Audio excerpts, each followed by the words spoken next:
the 23rd of December, 2025. The date will be etched in history, not as a celebration, but as an autopsy.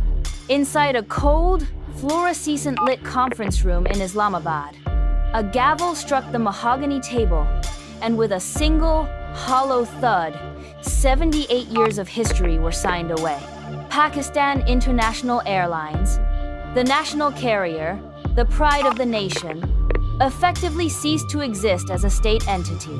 For a price of 135 billion rupees, a figure that sounds massive until you realize it is a fraction of the airline's accumulated debt passed from the hands of the state into a private consortium. But this isn't just a story about a business transaction in late 2025. It is a crime scene investigation. How did a company that once taught Emirates how to fly, an airline that was the first in Asia to operate a jet engine, end up so broken, so debt-ridden, and so toxic that it had to be stripped down, gutted of its assets, and auctioned off just to stop the bleeding? You are watching the death of a national icon, and the fingerprints on the murder weapon belong to the very people who were sworn to protect it.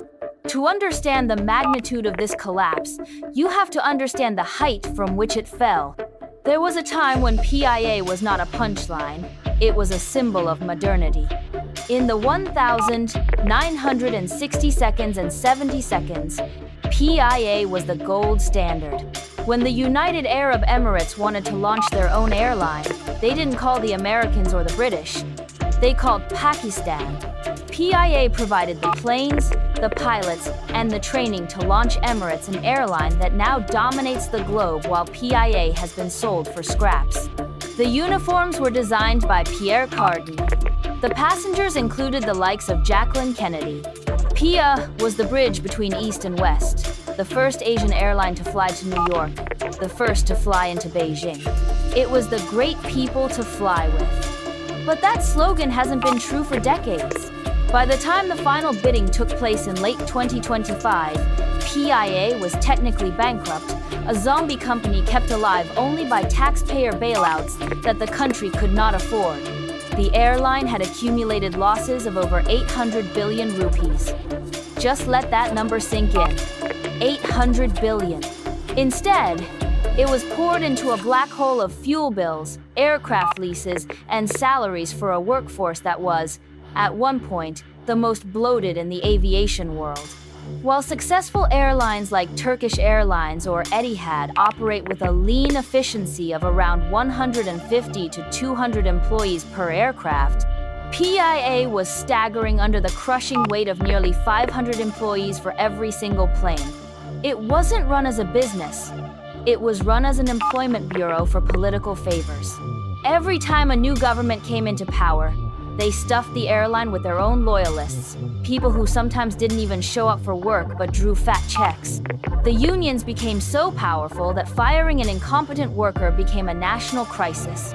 The management changed faster than the seasons, with CEOs lasting months, not years, leaving the strategic direction of the airline in a state of permanent paralysis. But the financial rot was only one side of the coin. The beginning of the true end, the moment the patient went terminal, wasn't the debt.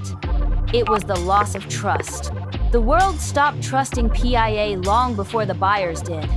The most fatal wound came in 2020, and tragically, it was self-inflicted by the government itself.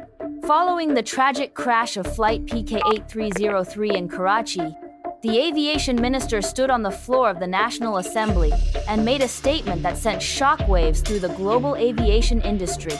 He claimed that hundreds of Pakistani pilots held fake licenses. It was a reckless, poorly thought-out statement, intended to highlight corruption, but it backfired catastrophically. The global aviation community didn't hear reform. They heard danger. The European Union Aviation Safety Agency, ESA, banned PIA immediately. The UK followed. The United States followed. Overnight, PIA lost its most profitable routes. The flights to London, Manchester, Birmingham, and New York, the flights that actually made money and subsidized the domestic routes, were gone. The planes that used to carry the massive Pakistani diaspora home were grounded, gathering dust on the tarmac in Karachi, while foreign airlines swooped in to take every single passenger. British Airways, Virgin Atlantic, and the Gulf carriers feasted on PIA's market share, charging double the price because they knew the competition was dead. For 5 long years, the airline suffocated. Without the Europe routes, PIA was burning cash it didn't have just to keep the lights on. The service quality, once the pride of the nation, collapsed entirely. Broken seats, duct-taped armrests, non-functional entertainment systems, and filthy toilets became the norm. The great people to fly with became a cautionary tale. There were moments of absolute humiliation that signaled the end was near. In 2021, and again later, PIA planes were seized at foreign airports because the airline hadn't paid its leasing fees. Imagine the scene: passengers sitting on a plane in Malaysia, ready to take off, only to be told to disembark because the aircraft was being repossessed by a lessor. It was a national embarrassment played out on the international stage. Behind the scenes, the government was desperate. They knew they couldn't sustain it. They tried to sell it in 2024, but the result was humiliating. In the initial bidding process, the Blue World City Consortium offered a measly 10 billion rupees for a majority stake. Was an insult. A real estate developer offering peanuts for the national flag carrier because they knew the liabilities were radioactive. The government rejected the bid, but the message from the market was crystal clear: PIA was worthless. That failure in 2024 set the stage for the final act in late 2025. The government had no choice left.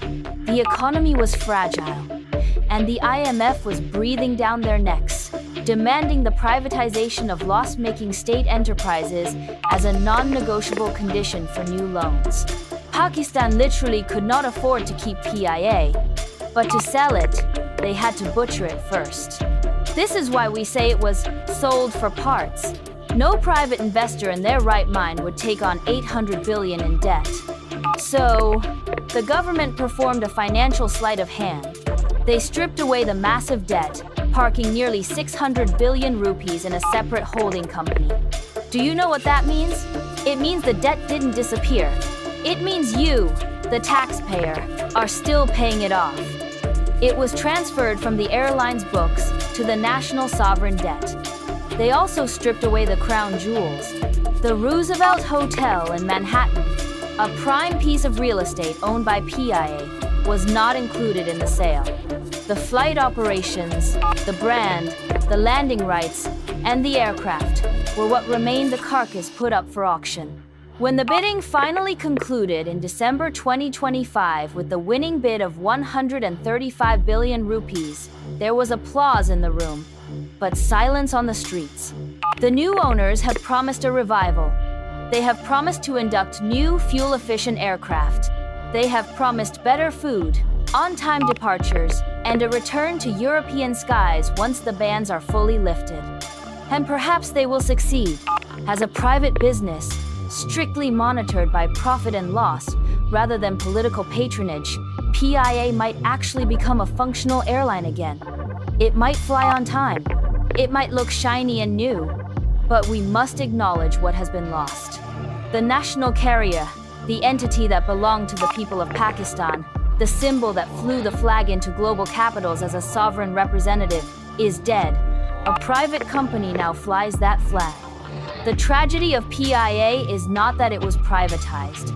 The tragedy is that it was allowed to rot for so long that privatization became the only mercy. It was eaten from the inside out by decades of political appointees who treated the airline as their personal property, by unions who refused to evolve, and by management incompetence that failed to see the changing world of aviation. We sold our history because we couldn't manage our present. We let a world-class institution turn into a national liability. As the green and white tail fins take to the skies under new private ownership, they carry the same name, but they tell a different story. They tell the story of how a legacy was grounded, stripped, and sold, leaving the nation to pay the bill for the memories. This is the autopsy of Pakistan International Airlines. The patient didn't die of natural causes. It was neglected to death.